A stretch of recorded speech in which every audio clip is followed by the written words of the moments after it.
Sunday है। सुबह 10 बजे का टाइम था।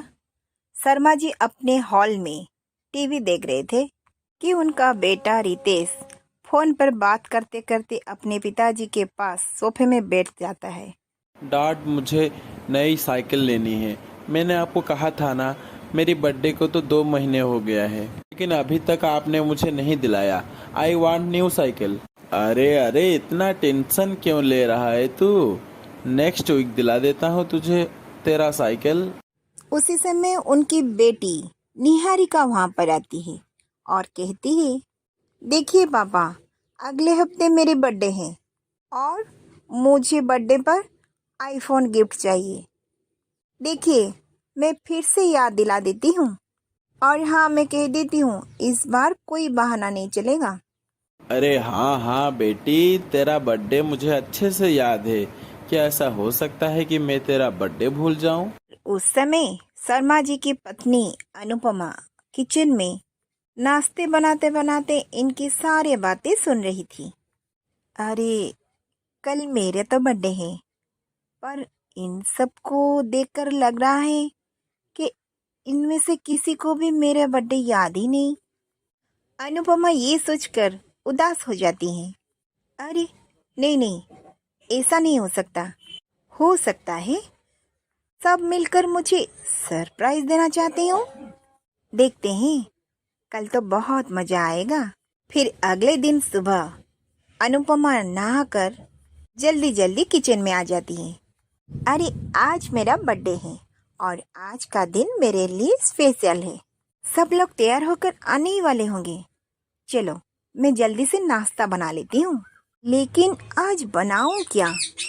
चलो, सबके लिए कोई बढ़िया सा नाश्ता बना देती हूँ और सब खुश हो जाएंगे। आज नाश्ते में मैं गोभी के पराठे, गाजर के हलवे और समोसे बना देती हूँ। सब खुश हो जाएंगे। और अनुपमा सबके लिए बड़े प्यार से समोसे, हलवा और पराठे बनाती है। सब लोग डाइनिंग पर नाश्ते पर बैठ जाते हैं और माँ सबको अपनी खुशी से नाश्ता परोसती है। ये देखकर बेटी का तो मुंह बिगड़ जाता है। क्या माँ, ये नाश्ते में पराठे, समोसे, इतनी हेवी नाश्ता सुबह सुबह कैसे खाएंगे? आपको तो पता है ना, मैं डाइट पर हूँ और आप है कि सुबह सुबह इतनी हेवी ब्रेकफास्ट बना दिया।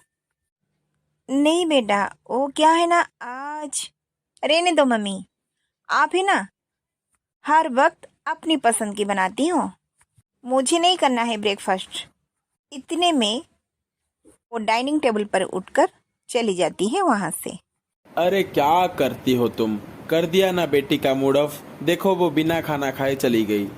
अरे क्या माँ, क्या खाना बनाती हो तुम? सब लोग वहां से चले जाते हैं। अनुपमा उदास हो जाती है, दुखी हो जाती है और उसकी आंखों में आंसू आ जाते हैं और वो भी की तरह बिना नाश्ते किए हुए वहां से चली जाती है। क्या सोचा था और क्या हो गया? मैंने अपनी पसंद की नाश्ता बनाकर सुबह सुबह सब गड़बड़ कर दिया। सब है के नाराज हो गए। कोई ने नाश्ता नहीं किया। मुझे ऐसा बनाना होगा कि जैसे सब खुश हो जाएंगे। एक काम करती हूँ, निहारिका से पूछ लेती हूँ कि क्या बनाऊं। निहारिका अपने दोस्तों के साथ कॉलेज के गेट के पास बातें कर रही थी और तभी उसकी मम्मी का फोन आता है। क्या ये मम्मी को भी जब देखो कॉल करके इरिटेट करती रहती है। इनको खुद को तो काम धाम है ही नहीं और दूसरे के बारे में भी सोचती नहीं। और फिर निहारिका अपनी माँ की फ़ोन को कट लेती है। फिर अपने दोस्तों के साथ बातें करने लगती है। अनुपमा ने 3-4 बार फ़ोन ट्राई किया, पर निहारिका ने बार बार फ़ोन काट दिया। भगवान, ये मम्मी को भी ना चैन नहीं है। पता नहीं क्यों बार बार डिस्टर्ब कर रही है। हाँ मम्मी, क्यों इतनी बार कॉल कर रही हो? अगर मैं कॉल काट रही हूँ तो आप इतने में समझ नहीं पाते कि मैं बिजी हूँ? अरे, आपको कोई काम नहीं है क्या? मुझे कोई काम नहीं है? और हाँ मम्मी, और दोबारा मत फ़ोन करना। ये कहकर निहारिका फिर से फ़ोन काट देती है। अरे ये क्या, निहारिका ने तो बात ही नहीं की जिसके लिए मैंने फ़ोन किया था उसके बारे में तो मैं बात ही नहीं कर पाई। अब क्या करूं? एक काम करती हूँ, छोले भटूरे बना देती हूँ। निहारिका को तो छोले भटूरे बहुत पसंद है। अनुपमा फिर सबके लिए छोले भटूरे बनाती हैं। चलो, खाना तो बन गया। सब आएंगे तो साथ में मिलकर खाना खाएंगे। और अनुपमा घर की साफ सफाई में लग जाती है। काम करते करते वो बार बार घड़ी की तरफ देख रही थी। 2 घंटे बीत गए पर अभी तक कोई भी खाने के लिए नहीं आया। अनुपमा सारे काम निपटाकर अपने सोफे पर बैठ जाती है। ये अपना बेटा रितेश आता है। ये आ गया तू? चल फ्रेश हो जा, मैं तेरे लिए खाना लगाती हूँ। पता है मैं कब से तुम्हारा इंतजार कर रही हूँ। और तू है कि इतनी देर लगा दी? हाँ, मैं तेरे लिए छोले भटूरे बनाई हूँ।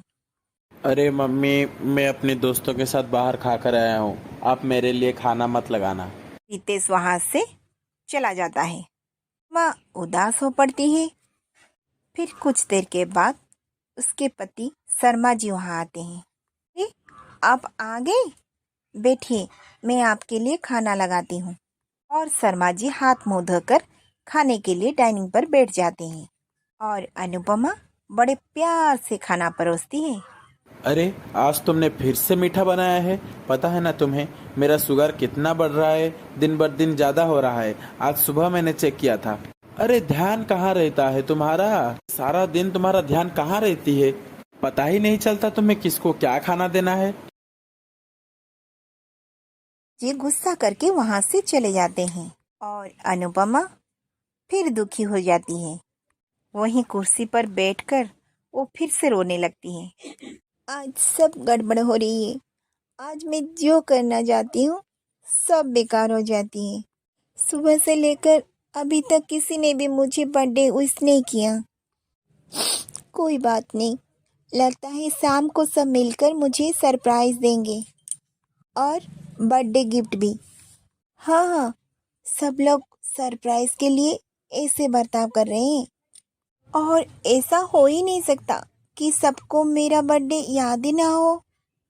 नहीं नहीं नहीं, शायद मैं गलत ही सोच रही हूँ। सब मेरे लिए कुछ ना कुछ गिफ्ट लाएंगे और साथ मिलकर मुझे बर्थडे विश करेंगे। और अनुपमा अपने मन को बुझाकर फिर से मुस्कुराती है। फिर वापस घर के काम में लग पड़ती है। घर का सारा काम खत्म करके जब शाम होती है, अनुपमा अपने रूम में जाकर तैयार होने लगती है। और वो बहुत खुश थी। उसे सब मिलकर बर्थडे विश करेंगे। अरे, सब तो मेरे लिए सरप्राइज पार्टी रखी होंगी। मैं जल्दी से तैयार हो जाती हूँ।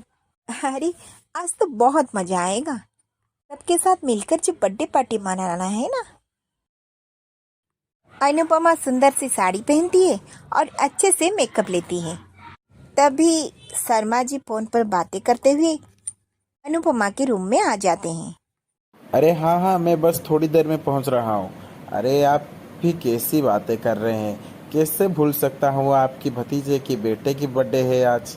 मैं थोड़ी ही देर में पहुंच जाऊंगा, ठीक है ना? अरे, तुम आज मेरे लिए रात को खाना मत बनाना। मैं बाहर खा कर आऊँगा।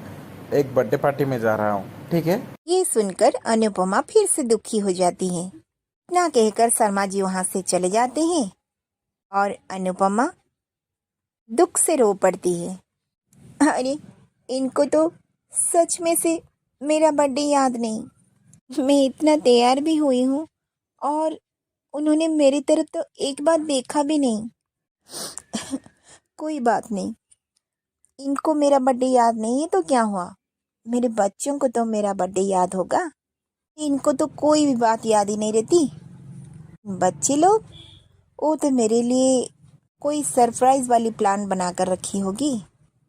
अनुपमा अपने कमरे से बाहर आती है तो उसकी बेटा रितेश अपने कमरे से बाहर आता है। रितेश को तैयार होकर देखकर अनुपमा खुश हो जाती है। मुझे पता था रितेश को मेरा बर्थडे बिल्कुल याद होगा। अरे मम्मी, आज मैं दोस्तों के साथ नाइट मैच खेलने जा रहा हूँ।